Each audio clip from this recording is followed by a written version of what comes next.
I won't marry that girl. Leonardo shouted angrily, throwing the contract papers off the table.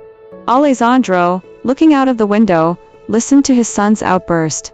The study, lavishly decorated with antique furniture and floor-to-ceiling bookshelves, was thick with tension. Leonardo, try to understand.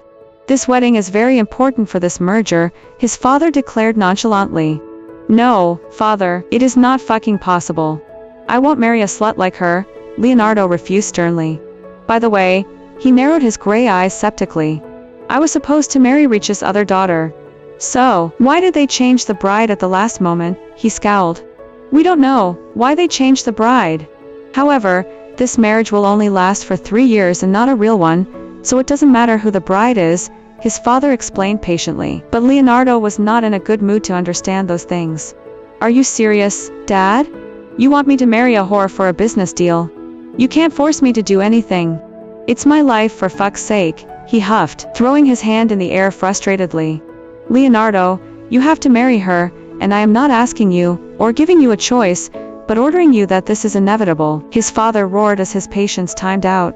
You are supposed to be married to the Ricci girl only for 3 years, and after 3 years, whether you leave or divorce her, I won't stop you. I don't even care what you do after 3 years, but we need this merger for now to strengthen our company. He was an emotionless man and had brought up Leonardo to be one like him, ruthless and heartless. So now Leonardo was a cruel devil just like his father, and had no emotion in his heart. I can believe that you have become so blind that you can even see the consequences. What about your reputation? What will people say if you make a whore like her your daughter-in-law? Are you not afraid that your respect in society will decrease? Leonardo snorted. Mind your tongue, Leonardo, his father barked, and I don't care about what people say because only money and power speak and I can shut their mouth. With my influence you have no idea how much money and power we will get from this deal. This new status will take us to the height of success that no one has ever reached. He smirked cunningly before adding, so it won't hurt to make a girl like her moreless daughter-in-law for 3 years. But remember that you must be in this marriage for the whole 3 years and don't make me repeat myself, his father threatened with a dangerous expression. Then please excuse me because I have no plans to get married in the future, and I cannot spoil my reputation just because of your fucking business deal, Leonardo said in a boring tone, and began to leave the room. He had enough for the day. Leonardo, you can't defy me like this, Leonardo's father warned him, but he didn't stop. If you leave this room, I will disown you, and I will evict you from my property.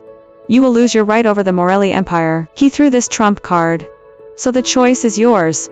Live your life as you want and lose everything, or marry that girl for only 3 years and rule the world like a king, he offered loudly, enough to make Leonardo halt at the door. Leonardo closed his eyes, feeling the anger rush through his veins.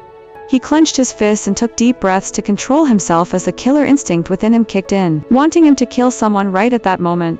He turned to face his father. His eyes were dark and emotionless as he stared back at his father. Fine, Dad. You won. I will marry the girl, he accepted firmly, raising his head. Now, happy, his father grinned triumphantly. I appreciate your decision, son. Trust me, it's good for everyone. Now, you may leave, Alessandro said arrogantly before turning to his wife. Let's start preparing for the wedding, darling, he ordered his wife. His wife, Anna, nodded as she picked up her phone and dialed a few numbers. Leonardo watched as his parents enthusiastically called everyone to give them the news. He was promised to marry Rich's elder daughter, Kate Ricci, but their parents switched brides, and now Leonardo had to marry Sofia Ricci. He felt hatred and anger claw his heart. He had heard the youngest daughter of the Ricci family was ugly, and uneducated. The Ricci family didn't care about her because her mother was a bitch who betrayed her husband, and used to sleep around. That was why Carlo Ricci left her, and married Kata's mother. But now, her daughter, Sofia, was no better than her mother. She was following her mother intently. Though it would be a contract marriage, he could not help but feel disgusted by the thought of being with a girl like Sofia Ricci for 3 years. Fuck! He groaned, coming out of his father's study. My life is so screwed, he yelled as he kicked the wall. But wait for the worst to come, Sofia Ricci.